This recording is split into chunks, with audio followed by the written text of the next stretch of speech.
Hi మామ OG ఈ సినిమాలో ఎవరు యాక్ట్ చేశారు, క్యాస్ట్ డీటెయిల్స్ ఏంటి, క్రూ డీటెయిల్స్ ఏంటి అని చెప్పి మీకు బోర్ కొట్టించను. ఎందుకంటే అవన్నీ మీకు తెలుసు కాబట్టి. ఆఫ్టర్ అజ్ఞాతవాసి పవర్ స్టార్ కెరియర్లో ఆరెంజ్ హైప్తో మొత్తం ఇండస్ట్రీ ఈ సినిమా వైపు చూస్తూ ఫ్యాన్స్ యాంటీ ఫ్యాన్స్ అని తేడా లేకుండా అందరూ హిట్ అవ్వాలని కోరుకున్న అన్ని ఫ్యాండమ్స్ నుంచి అందరూ ఎదురు చూసేలా చేసిన సినిమా ఇది. మరి అంత హైప్తో వచ్చిన సినిమా ఎలా ఉంది అంటే నాకు రెండు ఫీలింగ్స్ ఉన్నాయి మామ. As a power star cult ఫ్యాన్గా కళ్ళల్లో నీళ్ళు వచ్చేస్తూనే ఉన్నాయి. లాస్ట్ డికేడ్లో ఈ రేంజ్లో ఎంజాయ్ చేసిన సినిమా ఇంకోటి అయితే లేదు మామ. సుజిత్కి గుడి కట్టేచ్చు అనిపించింది. ఇది మా కళ్యాణాన్ని నుంచి మేము కోరుకున్నది. ఫ్యాన్స్కి ఏం కావాలో ఇంకో ఫ్యాన్కే అర్థమవుతుంది మామ. సుజిత్ అదే ఇచ్చాడు, రుణపడిపోతాం సుజిత్కి. ఇది ఒక ఫ్యాన్గా నా రియాక్షన్. బట్ మూవీ లవర్గా కొన్ని మైనస్లు అయితే కనిపించాయి. బట్ ఫ్యాండమ్స్తో సంబంధం లేకుండా అందరూ ఎంజాయ్ చేసే సినిమా అవుతుంది మామ. నచ్చుతుంది అందరికీ. ముందుగా స్టోరీలోకి వెళ్తే ఓమికి సంబంధించిన ఒక కంటైనర్ సత్యదాదా పోర్ట్లో ఉంటుంది. అది ఓమి గ్యాంగ్కి దొరకకుండా చేస్తాడు సత్యదాదా. ఇదే టైంలో సత్యదాదా ప్రాణం అయిన గంభీర ఆయనకి దూరంగా ఉంటాడు. ఆపదలో ఉన్న సత్యదాదాని కాపాడడానికి ఓజీ వచ్చాడా, ఎందుకే కంటైనర్లో ఏముంది, 1990 బొంబాయి పేలుళ్ళకి ఈ సినిమాకి సంబంధం ఏంటి, గంభీర జపాన్లో ఏం చేసేవాడు అనేది రిమైనింగ్ స్టోరీ. ముందుగా ప్లస్ పాయింట్స్లోకి వెళ్తే కళ్యాణ్ గారు మామ. ఈ కళ్యాణ్ గారిని మేము 12 సంవత్సరాలుగా మిస్ అవుతున్నాం. అలాంటి కళ్యాణ్ గారు మళ్ళీ స్క్రీన్ మీద కనిపిస్తే ఇంకా అడ్డేమని ఉంటుందా? అదే జరిగింది.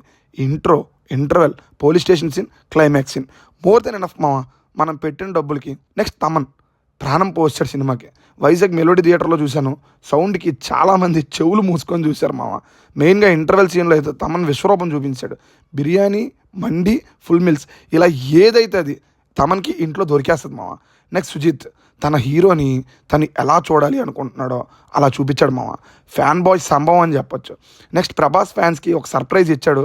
Sujith cinematic universe confirm. ఫోర్స్ఫుల్గా అనిపించలేదు. ఎంజాయ్ చేయొచ్చు. మీరు కూడా ఎంజాయ్ చేయండి మామ. రవికే చంద్రన్ గారి సినిమాటోగ్రఫీ హాలీవుడ్ రేంజ్లో ఉంది మామ. Next action episodes. ఓజీ అంటేనే యాక్షన్, యాక్షన్ అంటేనే ఓజీ. రక్తపాతం చూపించారు. నెక్స్ట్ యాక్టర్స్ అందరూ చాలా బాగా చేశారు. సర్ప్రైజింగ్లీ ప్రియాంక గారు తను ఎప్పుడు ఇచ్చే సింగిల్ ఎక్స్ప్రెషన్ ఈ సినిమాలో ఇవ్వలేదు మామ. టెక్నికల్గా బ్రిలియంట్గా ఉంది. ఒక హాలీవుడ్ సినిమా చూస్తున్నానేమో అనిపించింది. నెక్స్ట్ మైనస్లో విలన్కి అంత హైప్ ఇచ్చి క్లైమాక్స్లో కొంచెం తేల్చేసారేమో అనిపించింది మామ. విలన్ ఎప్పుడు వచ్చినా మనకు గూస్ బంప్స్ వస్తాయి, కానీ క్లైమాక్స్లో తేలిపోయినట్టు అనిపించింది.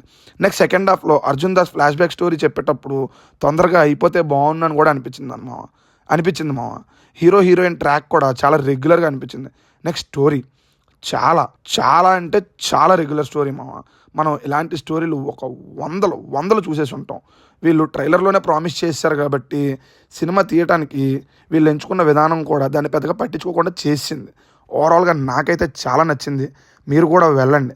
ఈసారి పవన్ కళ్యాణ్ గారి ఫ్యాన్స్కి దసరా 7 రోజుల ముందే వచ్చేసింది అంటాను మామ. నేనైతే కామన్ ఆడియన్స్ కూడా ఎంజాయ్ చేయొచ్చు. హ్యాపీగా వెళ్ళి చూసేయండి.